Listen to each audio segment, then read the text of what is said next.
Hey Katie, yeah, good job on these. Really great presentation. Nice white background, really well labeled, really neat and clean. And it's just so important in the design field to really have your presentation up to par. It's a way that people just get weeded right out when it's sloppy and you can't really understand what's going on. So anyway, yeah, this looks pretty cool actually. Let's see what else you have. Oh, that's really funny. I kind of like that you're keeping it with the same kind of food theme too, bacon and eggs and the spoon and the frying pan.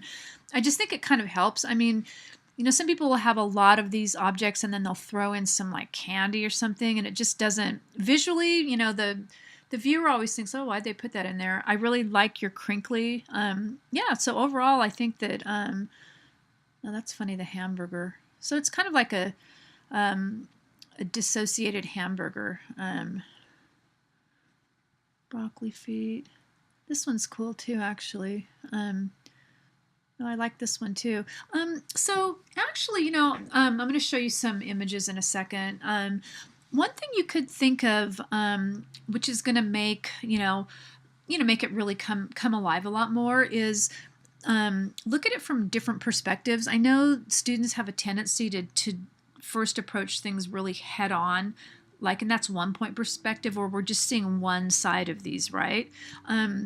So just to show you some past student work, once you show different sides, like you've got the top and two sides, this is 3-point perspective because you've got 1, 2, 3 sides, right? And again, we're seeing the side view and we're seeing, so this is basically 2-point perspective, but note this one's really creative. Note that it's from a side view. And again, using scale, making whatever in the back smaller, including these little dandelion things. Same here, smaller leg, messed up text, but really cool caricature. This one came out great. And again, it's pretty flat, but again, you can see what he really did to make it, to make it look like it's solid and it's got form. Smaller wheel in the background, another one. This one's really cool. All the variety, and just like you did, he started off with a lot more images. So you're always better off starting with with more images because then you have more to work with. Here's a food one.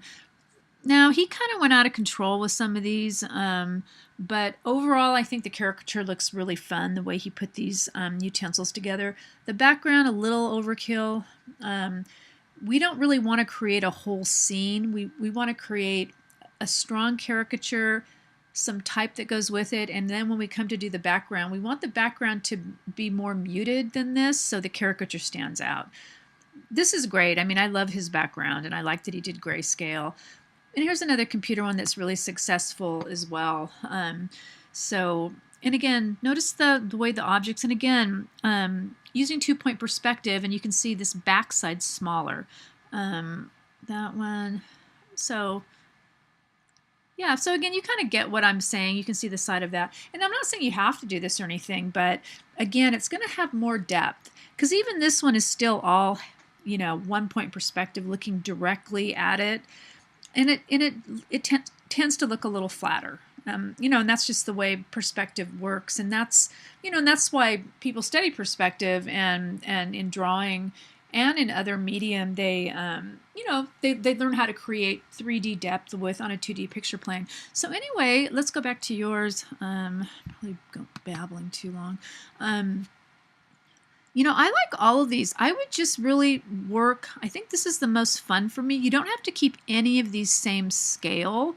You can totally change it. Because basically what you're going to do next is get the images. And then once we get them in Photoshop, we can size them. Photoshop does that really well. I kind of like this one too, but just less so. And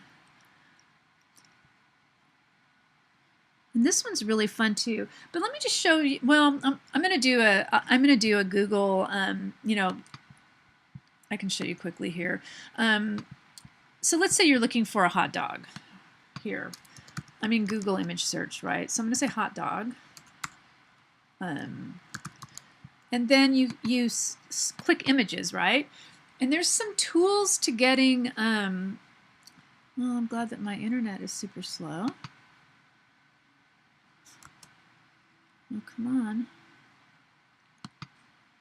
Oh, there it goes. So you have to get high pixelated images if you use, this is just one way to do it, right? And you can also use it for research. So see where it says images? So if you go over here and click tools, it's going to bring up some more options. And if you say size, and if you say, let's say larger than, and let's say 2 megapixels, because then you'll be guaranteed to have a pretty, you could even go bigger, but maybe bigger for the bigger objects. And then you're going to get a lot of different, images that are pretty big. And when you mouse over, you can see the size, right?